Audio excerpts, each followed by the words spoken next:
I'm ZimZoe, and this video is from my Bath 2016 holiday. It's going to be part 2 of the Lost Legends of the Stone Circle, which is a maze which you go through and you can hear legends or stories, and you use them to complete the Bard's Quest, which is a piece of paper with certain questions on them, and if you get them all right, you get a medal at the end of it. It's in Corris, at the same place that you can find King Arthur's Labyrinth. And in part 1, you heard the tale of, Lady of the Lake, King Mark, and the tale of Bloodawyth, which was made at a spell. And we have 3 more stories in this part. I hope you enjoy.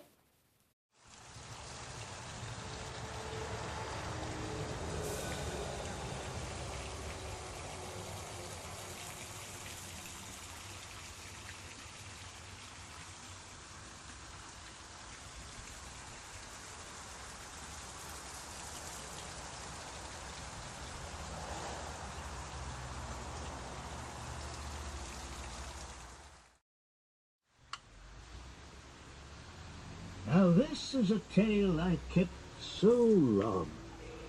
Strange how a tale so old can keep its face so young.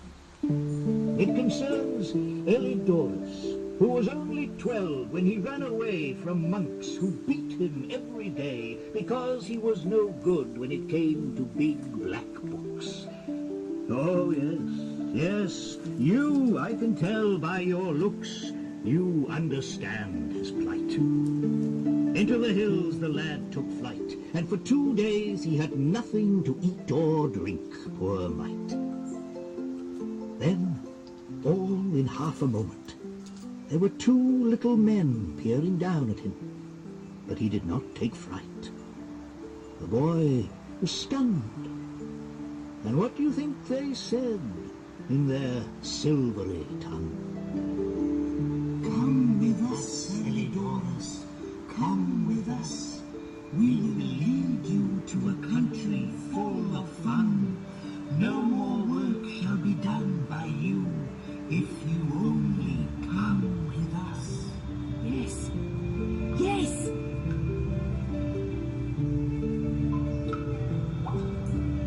Where are you taking me? Underground, beneath the moss, a lovely land of fish-full rivers, meadows. But there's no sun. No game without loss. No moon, no stars. This is the world beyond, beneath, behind your world. What light we have is ours. What place is this? This is the palace of our king. Show due respect. But he's tiny. So are we all. So are you. Elidorus, you are welcome here. Have food, drink, make my palace your home. Play with the prince, my son, for he is easily bored, and I shall be forever grateful. Yes, your majesty. But I warn you, Elidorus, never lie to us or steal from us. No, I wouldn't. We know from our visits to the world above that it's a place of ambition, greed, and deceit. I promise I will not steal or lie. I promise. Oh, he sang out his promise, and for many years he kept his word. But Elidorus often returned home to the world above to see his mother, and he told her all about the fairy world. It's a beautiful place, even without the sun. And they themselves have milk-like skin, so fair, and they don't eat meat. Oh, it's no wonder they're so small. Just milky soup with saffron in it. And pale, it can't be good. And there's lots of gold. Gold? The king's son has got this ball he plays with, and it's made of gold, pure gold. Oh, Lord, how rich I would be if I had such a ball. Elidorus, next time you go to this other world, could you not bring me 1 golden ball? I'm sure 1 would not be missed. No, that would not be right at all. The fairy people have been kind to me. Well, how can I repay them by stealing from them? Oh, Elidorus, these are not humans. It wouldn't be like stealing. Ah, and what do they need gold for? What is wealth to them? But, Mother... I have worked hard for you, and I'm still poor. I placed you with the monks, but you ran away. Oh, Elidorus, if you loved me, you would bring me a golden ball. Elidorus was in two minds. A treacherous place to be. One mind is normally enough to get a boy into trouble. So one dark, bright, other-world day, when the king's son was looking the other way, Elidorus slipped the golden ball beneath his jacket and began the journey home. His guilt made him run quickly, but soon he heard the sound of feet behind him, and even though his legs were long, he could not outrun the two little men who had first greeted him and shown him the delights of the fairy world. Mother! Mother! Mother! My son, what is it? I have the golden ball! I am rich, rich, rich. But even as she spoke, the two fairy men entered and leapt upon the golden ball. Well, may you hide your head in shame, Elidorus. Wretched traitor, false human. Goodbye forever. Try as he might, Elidorus never again could find his way back to the fairy kingdom. He kept his story to himself, but years later Elidorus was visited by Bishop David II, and to him his tale he told. Elidorus wept as he unfurled his adventures in the land of the Fairy King, where light and dark do not exist, and yet are everlasting.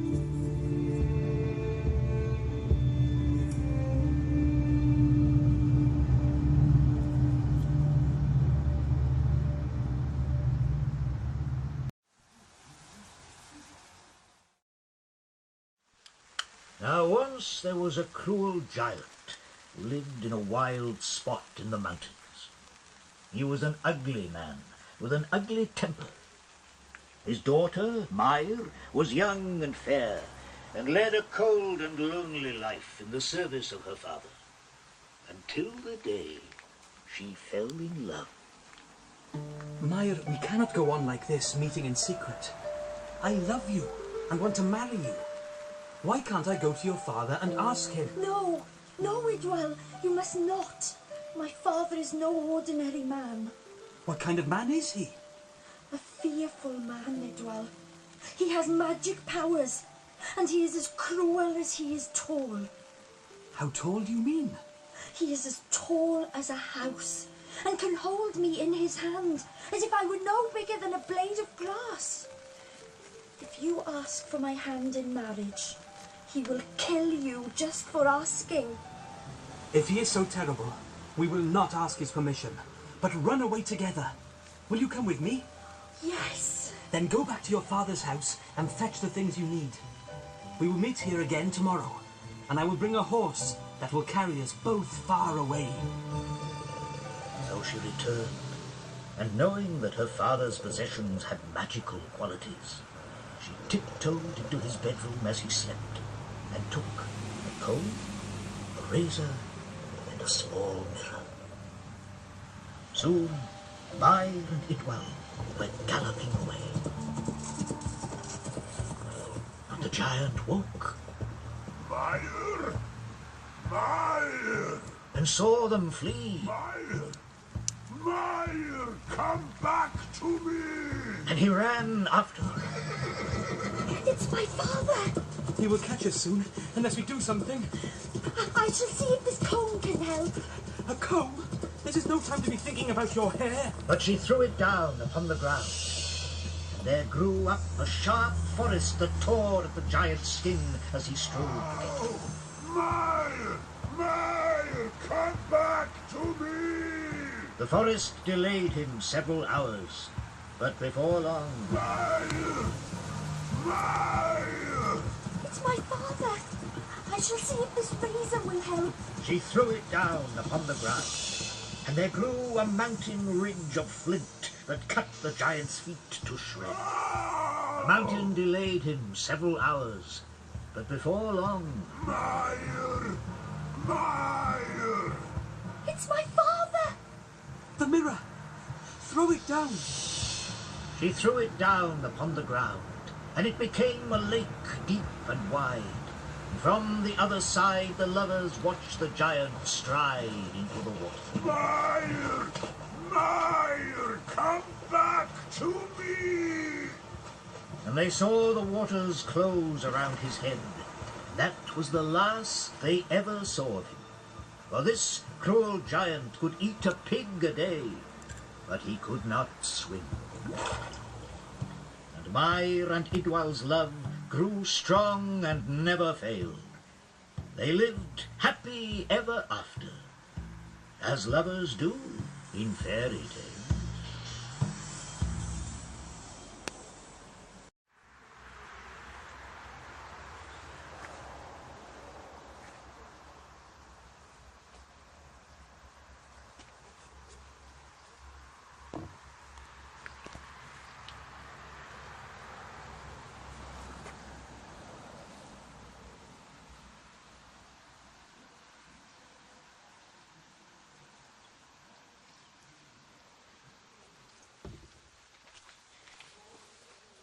Ew, it's slimy.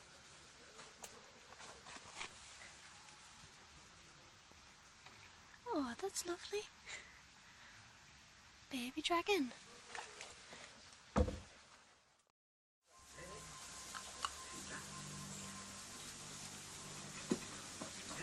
Come, then, come.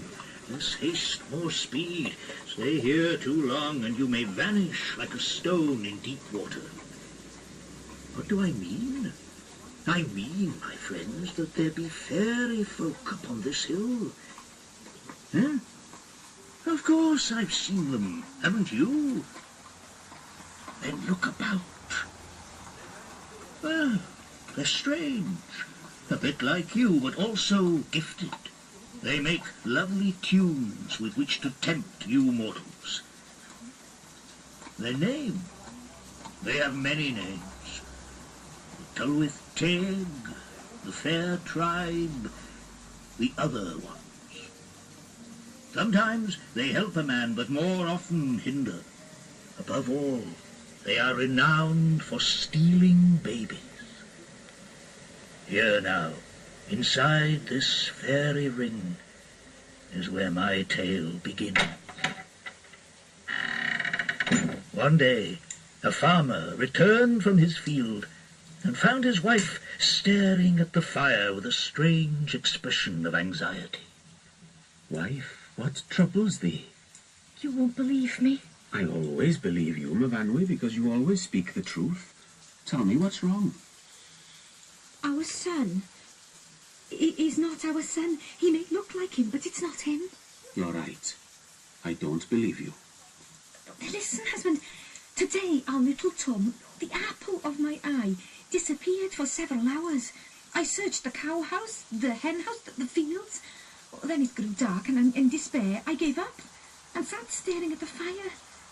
Then I heard a scratching at the door.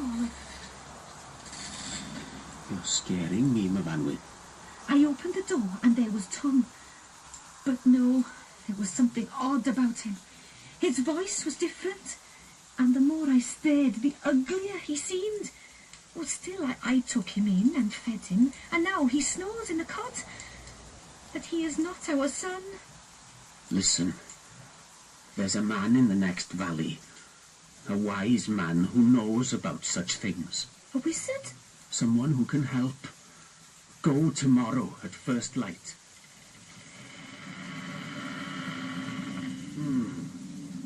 And his voice was different, you say? Oh, yes. Oh, a higher pitch, like, Mother, Mother, it's me. Very well. This is what you must do. You must shut up all the windows of your house and light a lamp. Then you break an egg Stir the yolk a while around and round in 1/2 of the eggshell. In 1/2? The boy will ask you what you are doing. Well, you would. Say that you are making a stew for the reapers. Oh, in an eggshell? Take note of what he replies and come back to me. Right.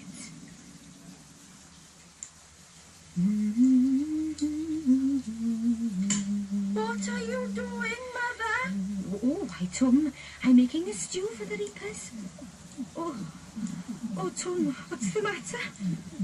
Why does your face turn blue, Tom? I saw the acorn before it was an oak. I saw the egg before it was a hen.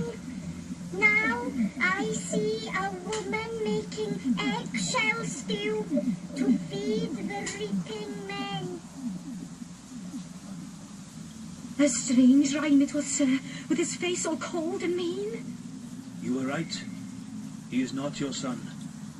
He is so old, he remembers the oak when it was an acorn. He is one of the others. Then where is my son? Where is Tom? Stolen, taken, changed. But don't fret. This is what you must do. Go to the crossroads at midnight, by the next full moon. Wait silently behind a hedge. If you speak, you will never have your son home again. Then come and tell me what happened.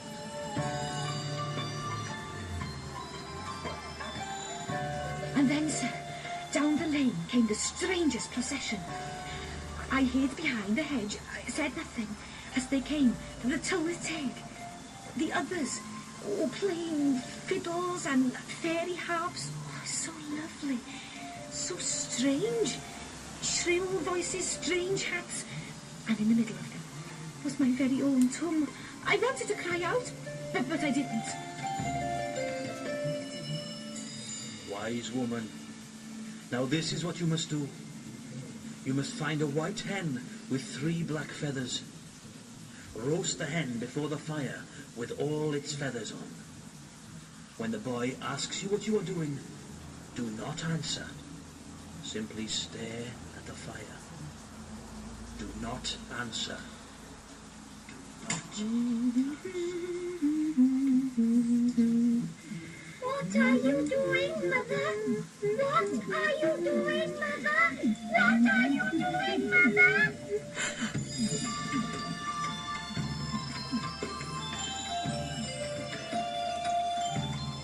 And you want to know what happened next, huh? Isn't that the way with stories? Like paths, you wonder where they lead. The last of the feathers fell from the roasting chicken. The Vanwyd turned. The changeling had gone. And there on the doorstep, unmistakably, was her own little Tom. Oh, Tom, wherever have you been? Why, Mum, I've only been outside a while, listening to the music.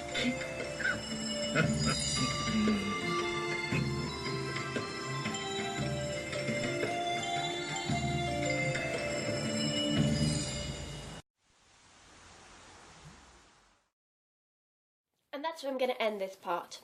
But I do have 2 more stories coming up in the 3rd and final part of this series, along with some scenery and a story of something that actually happened to me on that day. But that's for next part. I hope you've enjoyed today's video and have a nice day.